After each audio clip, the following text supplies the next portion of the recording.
क्या आपने कभी सोचा है कि असली लीडर बनने के लिए आपको किसी पद, डिग्री या बड़े नाम की जरूरत है?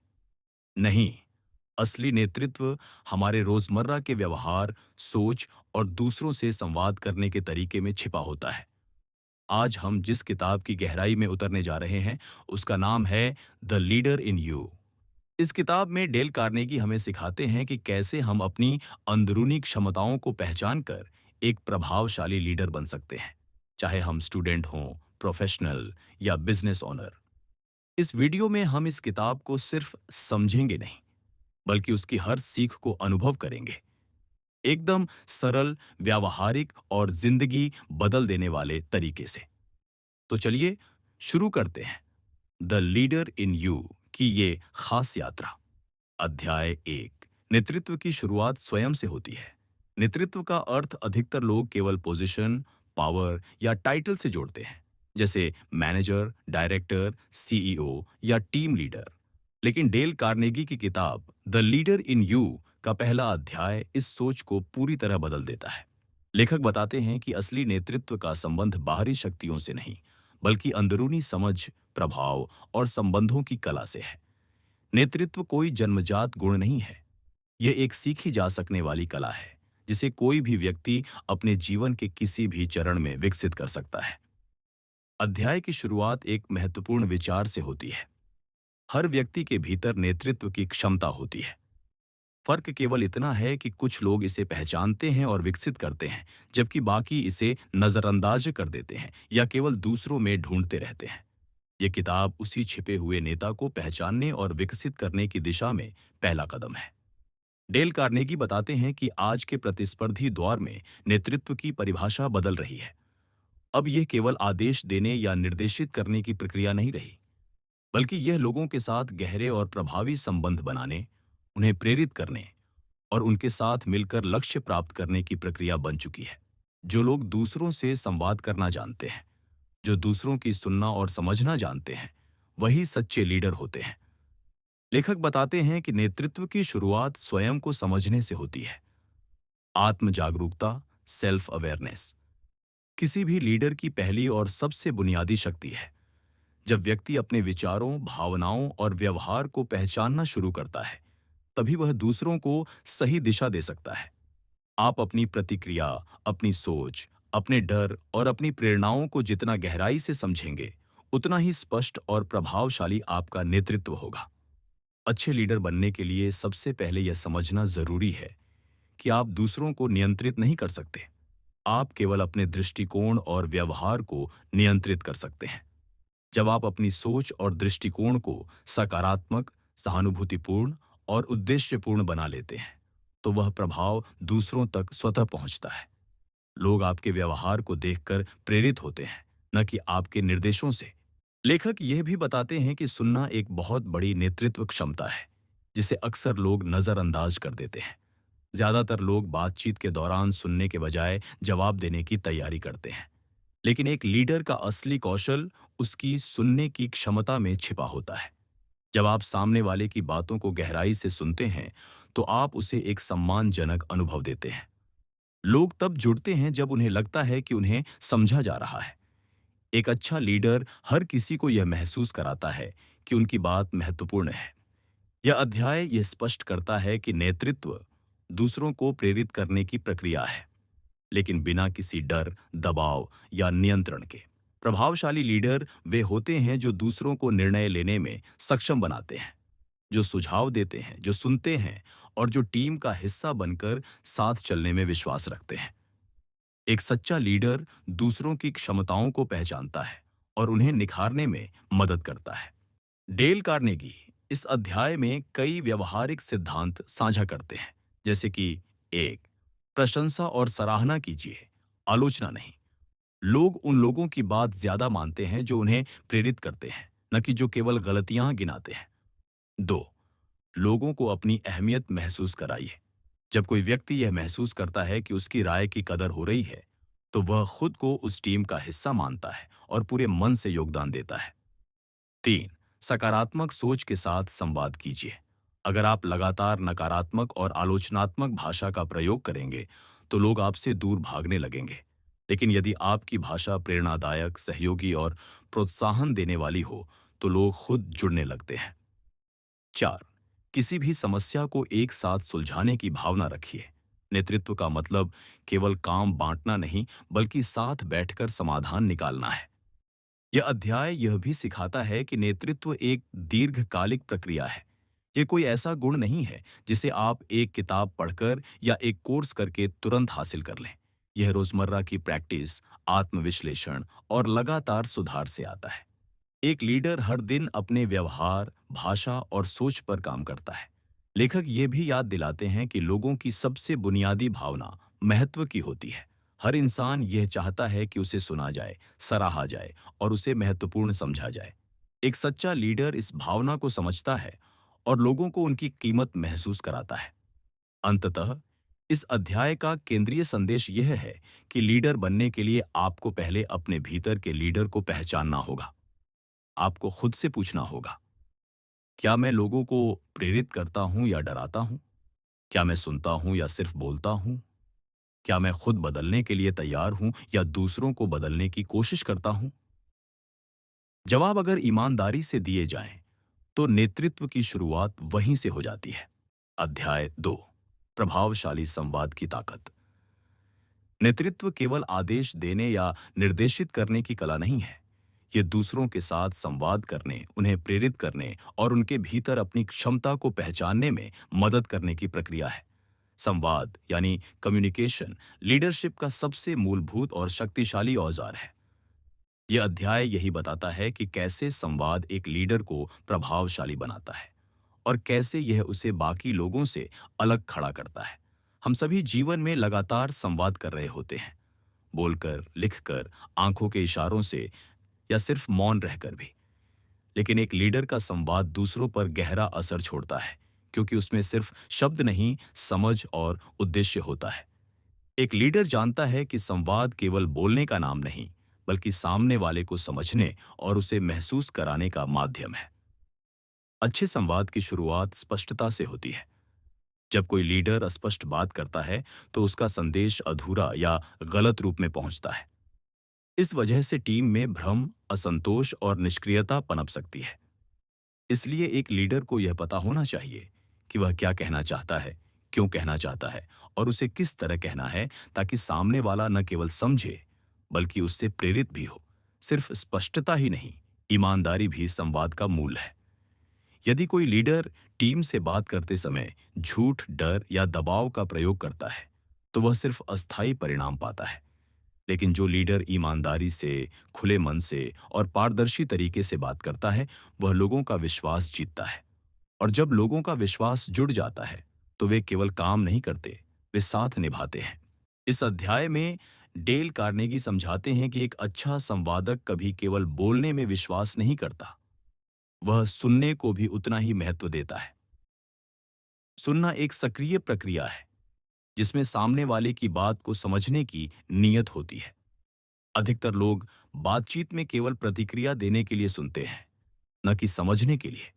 लेकिन एक सच्चा लीडर वह होता है जो सामने वाले की बात को उसकी गहराई, भावना और मंशा के साथ सुनता है। जब लोग यह महसूस करते हैं कि उन्हें सुना जा रहा है, तो वे जुड़ते हैं, खुलते हैं और सहयोग देने लगते हैं। इससे संवाद एक तरफा नहीं रहता, बल्कि वह एक साझेदारी बन जाती है। संवाद की यह साझेदारी ही नेतृत्व को मजबूत बनाती है। लेखक इस अध्याय में यह भी बताते हैं कि एक प्रभावशाली लीडर जटिल बातों को भी सरल भाषा में कहने की कला रखता है। कुछ लोग शब्दों का जाल बुनते हैं, लेकिन लीडर वह होता है जो सीधे, सादे लेकिन प्रभावी शब्दों का प्रयोग करता है, जिससे उसका संदेश स्पष्ट और यादगार बनता है। जटिलता भ्रम पैदा करती है, सरलता स्पष्टता लाती है। साथ ही शरीर की भाषा और आवाज का उतार चढ़ाव भी संवाद में बहुत बड़ी भूमिका निभाते हैं। एक ही बात को अगर अलग अंदाज से कहा जाए, तो उसका प्रभाव भी पूरी तरह बदल सकता है। एक लीडर को यह समझना जरूरी है कि वह केवल क्या कह रहा है, उससे अधिक जरूरी है कि वह कैसे कह रहा है। आत्मविश्वास, गर्मजोशी और सौम्यता, ये तीनों तत्व संवाद को प्रभावी बनाते हैं। नेतृत्व में संवाद सिर्फ भाषण या निर्देश देने तक सीमित नहीं होता। ये रोजमर्रा के छोटे संवादों में भी झलकता है। मीटिंग में कही गई एक बात, किसी कर्मचारी की गलती पर दी गई प्रतिक्रिया, ईमेल में लिखे गए शब्द या कॉरिडोर में मिली किसी टीम मेंबर से किया गया छोटा संवाद, ये सब नेतृत्व की छवि गढ़ते हैं। यदि कोई लीडर निरंतर आलोचनात्मक भाषा का प्रयोग करता है, दूसरों की बात काटता है या केवल अपनी बात मनवाने में विश्वास रखता है, तो धीरे धीरे लोग उससे दूरी बनाने लगते हैं। लेकिन अगर वह संवाद के जरिए भरोसा बनाता है, टीम को अपना समझता है और उनकी भागीदारी को महत्व देता है, तो लोग उसके साथ जुड़ते हैं, न कि उसके डर से काम करते हैं। इस अध्याय में यह भी बताया गया है कि कैसे संवाद का सही उपयोग करके कठिन परिस्थितियों को भी सौहार्दपूर्ण बनाया जा सकता है। जब कोई लीडर मुश्किल समय में भी संयम से, समझदारी से और खुले संवाद से स्थिति को संभालता है, तो वह केवल समस्या का समाधान नहीं करता, बल्कि विश्वास, सम्मान और स्थायित्व भी प्राप्त करता है। एक महत्वपूर्ण बात यह भी सामने आती है कि लीडरशिप में केवल सही बात कहना काफी नहीं होता। वह बात सही समय, सही तरीके और सही भावना से कहनी भी जरूरी होती है। कभी-कभी एक सधी हुई चुप्पी भी संवाद का हिस्सा बन जाती है, जब उसका उद्देश्य सामने वाले को सोचने का अवसर देना होता है। डेल कार्नेगी का मानना है कि नेतृत्व केवल रणनीति से नहीं चलता, वह संबंधों से चलता है, और अच्छे संबंध संवाद की नींव पर टिके होते हैं। संवाद केवल शब्दों का आदान प्रदान नहीं, यह विश्वास का निर्माण है। जब एक लीडर संवाद को एक टूल नहीं बल्कि एक ब्रिज की तरह इस्तेमाल करता है, जो दिलों को जोड़ता है, तभी असली नेतृत्व उभरता है। संवाद के इस विज्ञान और कला को समझने वाला व्यक्ति केवल अच्छा वक्ता नहीं बनता, वह एक ऐसा नेतृत्वकर्ता बनता है जो लोगों के दिलों में जगह बनाता है। और जब लोग किसी के नेतृत्व को अपने दिल से स्वीकार करते हैं, तो वह केवल एक बॉस नहीं रहता, वह उनका मार्गदर्शक, प्रेरणा स्रोत और विश्वास का केंद्र बन जाता है। अध्याय 3, विश्वास, नेतृत्व की असली नींव। नेतृत्व का आधार किसी संगठन की संरचना या किसी टीम की संख्या नहीं होता, बल्कि वह भावनात्मक पुल होता है जो लोगों को एक दूसरे से जोड़ता है। इस पुल का नाम है विश्वास। डेल कार्नेगी इस अध्याय में स्पष्ट करते हैं कि बिना विश्वास के नेतृत्व केवल एक खोखला ढांचा होता है, जो थोड़ी देर तो खड़ा रह सकता है, लेकिन टिकाऊ नहीं होता। विश्वास कोई ऐसी चीज नहीं है जिसे आप किसी को आदेश देकर दिला सकते हैं। यह धीरे धीरे, निरंतर व्यवहार, पारदर्शिता और ईमानदारी से कमाया जाता है। एक लीडर का हर छोटा बड़ा कार्य लोगों को यह बताता है कि वह व्यक्ति कितना भरोसेमंद है। उसके शब्दों और कार्यों के बीच जितना सामंजस्य होगा, लोगों का भरोसा उतना ही गहरा होगा। यह अध्याय इस बात पर जोर देता है कि एक सच्चे लीडर के लिए कहना कम और करना ज्यादा जरूरी होता है। वादे करना आसान है, लेकिन उन्हें निभाना ही नेतृत्व की असली कसौटी है। जब लीडर अपने वचनों पर कायम रहता है, समय पर जवाब देता है और हर परिस्थिति में ईमानदारी से पेश आता है, तब लोग उसके पीछे खड़े होते हैं, सिर्फ उसकी पोजीशन के कारण नहीं, बल्कि उस पर भरोसा होने के कारण। यह विश्वास केवल कार्यक्षेत्र तक सीमित नहीं रहता, यह टीम के अंदर के रिश्तों को भी आकार देता है। अगर किसी टीम में लोग यह महसूस करें कि उनका लीडर केवल परिणाम चाहता है, लेकिन उनके विचारों, परेशानियों या योगदान की कोई कद्र नहीं करता, तो उस टीम में डर और असुरक्षा का माहौल बनता है। ऐसे माहौल में रचनात्मकता, समर्पण और संवाद दम तोड़ देते हैं। इसके विपरीत, जब लीडर हर सदस्य को यह महसूस कराता है कि उसकी भूमिका मायने रखती है, उसकी बात सुनी जा रही है और उस पर भरोसा किया जा रहा है, तो एक सकारात्मक संस्कृति का निर्माण होता है। उस माहौल में लोग खुलकर अपने विचार साझा करते हैं, गलतियों से डरते नहीं और मिलकर समाधान खोजते हैं। इस अध्याय में यह भी बताया गया है कि लीडर को पहले खुद अपने लोगों पर विश्वास करना होता है। कई बार लीडर नियंत्रण की भावना में फंस जाता है और हर चीज पर खुद की पकड़ बनाए रखना चाहता है। लेकिन सच्चा नेतृत्व तभी निखरता है जब लीडर दूसरों को जिम्मेदारी देता है, उन पर विश्वास करता है और उन्हें आगे बढ़ने का अवसर देता है। विश्वास का एक और महत्वपूर्ण पहलू यह है कि यह कठिन समय में परखा जाता है। जब टीम किसी चुनौती से गुजर रही हो, जब परिणाम अपेक्षित न हो, तब लीडर का व्यवहार तय करता है कि उसका नेतृत्व कैसा है। यदि वह उस समय भी टीम का समर्थन करता है, दोषारोपण की जगह समाधान खोजता है, तो वह न सिर्फ टीम का विश्वास जीतता है, बल्कि उनकी नज़र में और भी बड़ा बन जाता है। डेल कार्नेगी ये भी बताते हैं कि विश्वास का निर्माण अचानक नहीं होता। ये छोटी-छोटी बातों में छिपा होता है। समय पर बात करना, फीडबैक को सम्मानपूर्वक लेना, टीम के प्रयासों की सराहना करना और कभी-कभी सिर्फ सुन लेना। ये सभी छोटे कार्य मिलकर एक बड़े भरोसे का रूप लेते हैं। एक अच्छा लीडर जानता है कि यदि वह दूसरों से ईमानदारी, मेहनत और प्रतिबद्धता चाहता है, तो सबसे पहले उसे खुद उन मूल्यों का पालन करना होगा। नेतृत्व प्रेरणा से चलता है और प्रेरणा बिना विश्वास के संभव नहीं। इस अध्याय का सार यही है कि नेतृत्व का कोई शॉर्टकट नहीं होता। यदि आप चाहते हैं कि लोग आपके पीछे चलें, तो पहले उन्हें यह महसूस कराना होगा कि वे आपके दिल के पास हैं, न कि सिर्फ आपके आदेशों के अधीन। अध्याय 4, आलोचना नहीं, प्रोत्साहन से होता है। विकास अक्सर यह माना जाता है कि किसी की गलती सुधारने के लिए आलोचना आवश्यक है। परंतु डेल कार्नेगी इस अध्याय में स्पष्ट रूप से कहते हैं कि आलोचना शायद सबसे हानिकारक तरीका है नेतृत्व का। यह दूसरों को नीचा दिखाने, डिफेंसिव बना देने और उनके आत्मविश्वास को चोट पहुंचाने का कार्य करती है। इसके स्थान पर अगर लीडर प्रोत्साहन, प्रशंसा और मार्गदर्शन का रास्ता अपनाए, तो न केवल व्यक्ति सुधरता है, बल्कि टीम का मनोबल भी ऊपर उठता है। नेतृत्व में सबसे कठिन कार्यों में से एक है दूसरों की कमियों को दिखाना, पर इस तरह कि सामने वाला व्यक्ति अपमानित न हो। यह तभी संभव है जब लीडर आलोचना को सुझाव में बदलना सीख जाए। एक ऐसा सुझाव जिसमें सम्मान हो, समझदारी हो और बदलाव की दिशा में सहायक शब्द हों। एक अच्छा लीडर जानता है कि हर इंसान को सुधार की आवश्यकता होती है, पर उसे सुधार के लिए शर्मिंदा नहीं किया जाना चाहिए। लोग अपने कार्यों की कमियों को समझ सकते हैं, बशर्ते उन्हें यह महसूस हो कि उनकी काबिलियत पर प्रश्न चिन्ह नहीं लगाया जा रहा। आलोचना एक दीवार खड़ी कर देती है, जबकि प्रोत्साहन एक पुल बनाता है। अध्याय में यह बताया गया है कि किसी भी व्यक्ति की प्रशंसा करना केवल एक औपचारिक प्रक्रिया नहीं है। जब एक लीडर सच्चे मन से किसी के प्रयासों को सराहता है, तो वह व्यक्ति अपनी क्षमताओं में और अधिक विश्वास करने लगता है। वह केवल सुन नहीं रहा होता, वह महसूस कर रहा होता है कि उसका योगदान मायने रखता है। डेल कार्नेगी इस बात को और भी गहराई से समझाते हैं कि लोगों को प्रेरित करने के लिए उन्हें महत्व की भावना देना जरूरी है।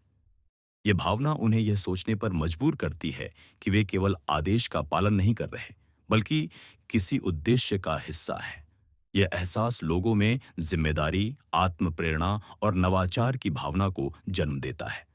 नेतृत्व केवल निर्देश देने से नहीं, बल्कि लोगों को अपने फैसलों का हिस्सा बनाने से उभरता है। जब लोग महसूस करते हैं कि उनके सुझावों को महत्व दिया जा रहा है, तब वे केवल काम करने वाले नहीं रहते, वे एक सोचने वाले साथी बन जाते हैं। ऐसे माहौल में आलोचना की जरूरत कम होती जाती है, क्योंकि हर कोई खुद को बेहतर करने के लिए प्रयासशील होता है। एक और महत्वपूर्ण पहलू जिसे लेखक इस अध्याय में रेखांकित करते हैं, वह यह है कि गलतियों को पहचानने और स्वीकार करने की प्रक्रिया एक लीडर को और अधिक मानवीय बनाती है। जब लीडर स्वयं कहता है कि मैं भी गलत हो सकता हूं, तब वह केवल अपनी विनम्रता नहीं दिखा रहा होता, वह एक संस्कृति बना रहा होता है, जहां गलती को सीखने का अवसर समझा जाता है, न कि शर्मिंदगी का कारण। कई बार लीडर इस भय से आलोचना करते हैं कि अगर वह सख्त नहीं होंगे तो अनुशासन बिगड़ जाएगा। लेकिन डेल कार्नेगी याद दिलाते हैं कि सच्चा अनुशासन डर से नहीं, विश्वास और प्रेरणा से आता है। एक ऐसा वातावरण जिसमें लोग खुद से काम करने के लिए तैयार हों, सिर्फ इसलिए नहीं कि उन्हें डांटा जाएगा, बल्कि इसलिए कि वे खुद उस कार्य को मूल्यवान मानते हैं।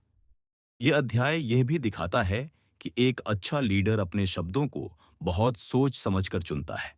वह जानता है कि एक छोटी सी टिप्पणी किसी के आत्मसम्मान को तोड़ भी सकती है और संवार भी सकती है। इसलिए वह आलोचना को टालकर प्रशंसा और मार्गदर्शन की भाषा का प्रयोग करता है। अंततः नेतृत्व वह है जिसमें आप लोगों को केवल बेहतर काम के लिए नहीं, बल्कि बेहतर इंसान बनने के लिए प्रेरित करें। ये तभी संभव है जब आप उनके भीतर की अच्छाइयों को पहचानें, उन्हें सराहें और जहां सुधार की गुंजाइश हो वहां सम्मान के साथ मार्गदर्शन करें।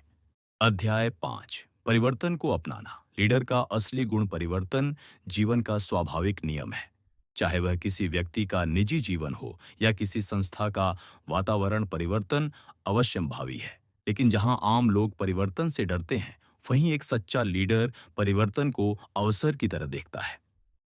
डेल कार्नेगी इस अध्याय में ये बताते हैं कि नेतृत्व का असली परीक्षण तब होता है जब परिस्थितियां बदलती हैं, जब रास्ते अनिश्चित होते हैं और जब पुराने ढांचे काम करना बंद कर देते हैं।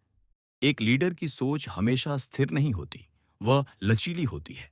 वह ये जानता है कि बाजार बदल रहा है, लोग बदल रहे हैं, टेक्नोलॉजी बदल रही है और इन सभी के साथ उसे स्वयं को भी बदलना होगा। लेकिन यह बदलाव किसी दबाव या डर के कारण नहीं, बल्कि एक जागरूकता और अनुकूलन की भावना से होना चाहिए। अक्सर जब संस्थाएं बदलाव के दौर से गुजरती हैं, तो वहां डर, असमंजस और विरोध की भावना उत्पन्न होती है। टीम के सदस्य सोचते हैं कि उनकी स्थिति क्या होगी, नई व्यवस्था उनके लिए कितनी कठिन होगी और क्या वे खुद को नए वातावरण में ढाल पाएंगे। ऐसे समय में लीडर का काम केवल बदलाव की घोषणा करना नहीं, बल्कि उस बदलाव को समझाना और उसमें साथ देना होता है। इस अध्याय में यह बताया गया है कि एक लीडर को खुद उदाहरण बनकर परिवर्तन को अपनाना चाहिए। जब टीम देखती है कि उसका लीडर नए सिस्टम को खुले मन से स्वीकार कर रहा है, नई तकनीकों को सीख रहा है और चुनौतियों का सामना कर रहा है, तब वे भी उसे देखकर आश्वस्त होते हैं। परिवर्तन की प्रक्रिया में लीडर का रवैया पूरे समूह का मूड तय करता है। लेखक इस बात पर जोर देते हैं कि परिवर्तन को केवल एक बाधा नहीं, बल्कि एक अवसर की तरह देखना चाहिए। बहुत सी कंपनियां या व्यक्ति इसलिए पीछे रह जाते हैं क्योंकि वे बदलाव से डरते हैं। लेकिन जो व्यक्ति या संस्था नए विचारों, नई सोच और नई पद्धतियों के लिए खुला रहता है, वह समय के साथ आगे बढ़ता है। एक अच्छा लीडर परिवर्तन को समझने के लिए केवल अपने विचारों पर निर्भर नहीं करता, वह दूसरों से भी बातचीत करता है। वह जानता है कि बदलाव तभी सफल होता है जब उसमें सबकी भागीदारी हो। इसलिए वह अपने टीम के सदस्यों से फीडबैक लेता है, उन्हें नई योजनाओं में शामिल करता है और उन्हें यह महसूस कराता है कि वे बदलाव के केवल श्रोता नहीं, बल्कि हिस्सेदार हैं। डेल कार्नेगी यह भी बताते हैं कि परिवर्तन के समय लोगों को मार्गदर्शन और भरोसा सबसे अधिक चाहिए होता है। ऐसे समय में लीडर को यह भूमिका निभानी होती है। वह मार्गदर्शक होता है, संरक्षक होता है और वह ताकत बनता है जो बाकी लोगों को डर के बजाय आत्मविश्वास की ओर ले जाए।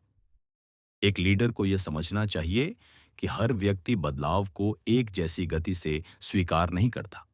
किसी को तुरंत अपनाने की आदत होती है, तो कोई धीरे धीरे उस बदलाव में ढलता है। ऐसे में लीडर का धैर्य, समझ और समर्थन बहुत महत्वपूर्ण होता है। वह लोगों को जबरन नहीं बदलता, बल्कि उन्हें प्रेरित करता है कि वे स्वयं उस दिशा में बढ़ें। परिवर्तन केवल बाहरी नहीं होता, असली बदलाव अंदर से शुरू होता है। एक लीडर को सबसे पहले अपनी सोच में लचीलापन लाना पड़ता है। वह यह स्वीकार करता है कि उसे खुद भी सीखते रहना है, अपनी गलतियों से सबक लेना है और नई परिस्थितियों में नए दृष्टिकोण अपनाने हैं। अध्याय यह भी बताता है कि कई बार पुराने तौर तरीके सफलता के बाद भी व्यक्ति को जकड़ लेते हैं। लोग सोचते हैं कि जो तरीका पहले काम आया था वह हमेशा कारगर रहेगा। लेकिन एक लीडर यह जानता है कि आज की सफलता का फार्मूला कल की असफलता बन सकता है, अगर उसमें समयानुसार बदलाव ना हो।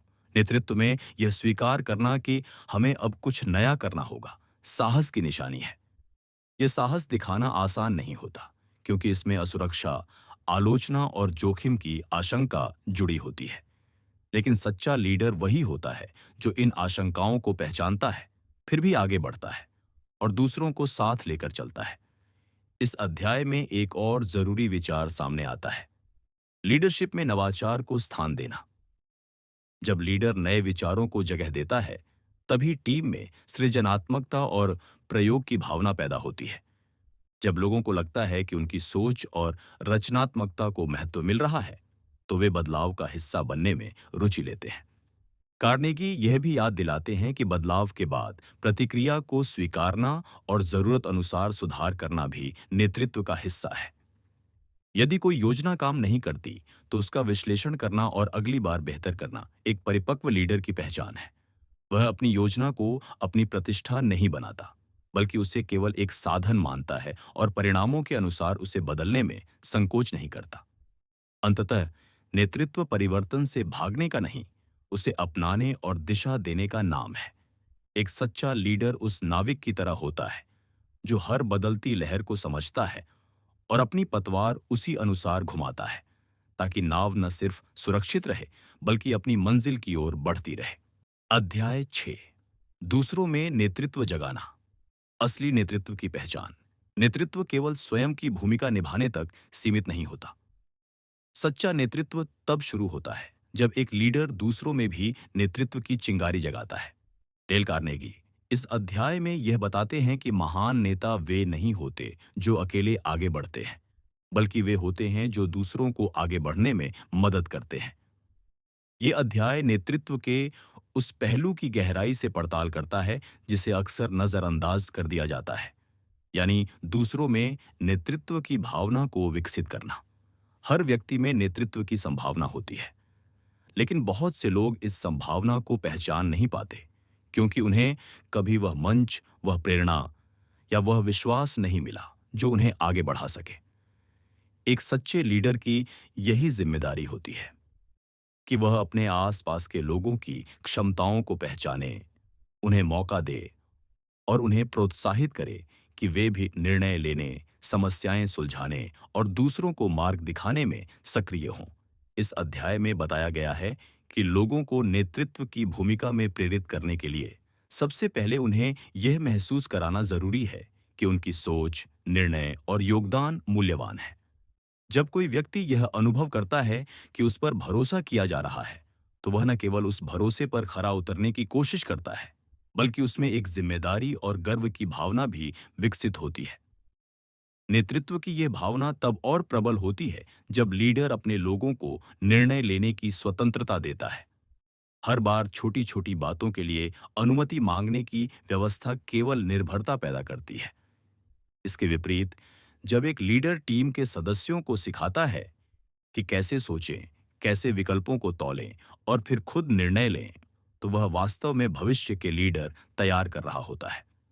डेल कार्नेगी यह भी बताते हैं कि दूसरों में नेतृत्व को जागृत करने के लिए लीडर को स्वयं को थोड़ा पीछे हटाना पड़ता है।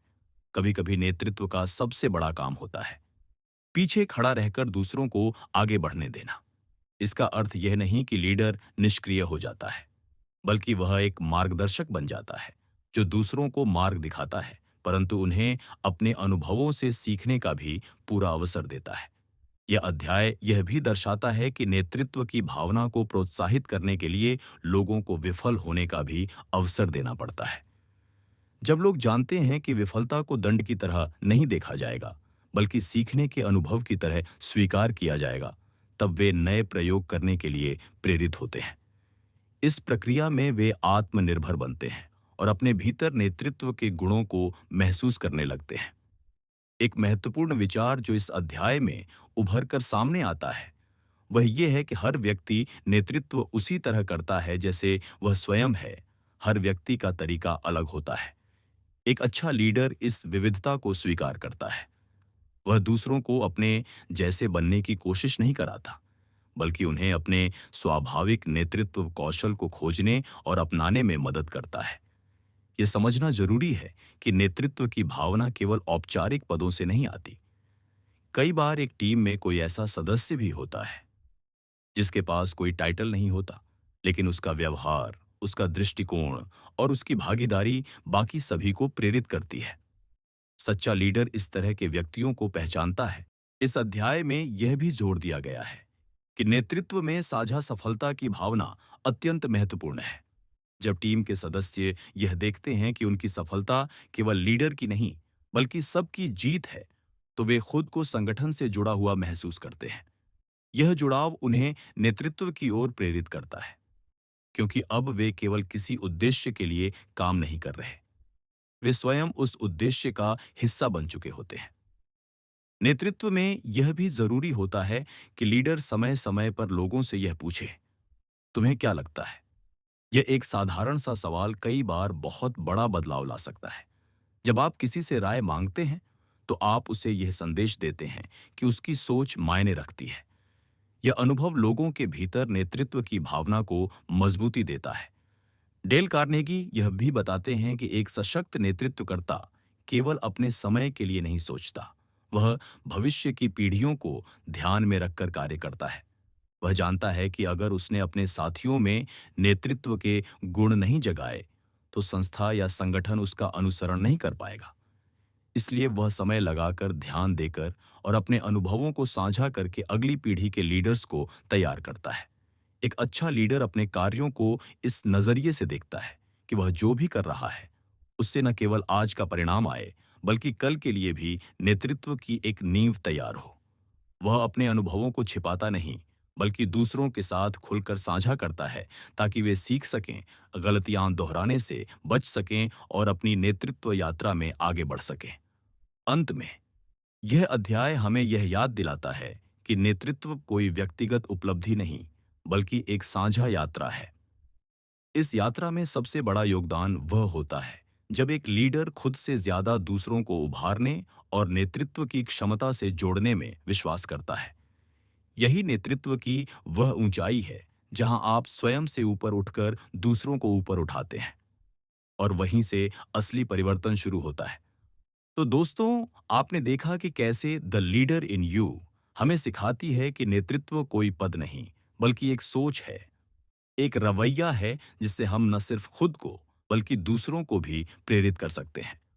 अगर आप इस वीडियो से कुछ नया सीख पाए, कुछ ऐसा जो आपकी सोच को छू गया, तो इस ज्ञान को दूसरों तक पहुंचाना ना भूलें। वीडियो को लाइक करें, शेयर करें और चैनल को सब्सक्राइब जरूर करें, ताकि हम आपके लिए ऐसे ही ज्ञानवर्धक और प्रेरणादायक कंटेंट लाते रहें। याद रखिए, असली नेता वही होता है जो दूसरों के भीतर छिपे नेता को जगा दे। मिलते हैं अगली किताब के साथ, एक नई सीख के साथ। तब तक के लिए खुद पर भरोसा रखिए और नेतृत्व को जिए।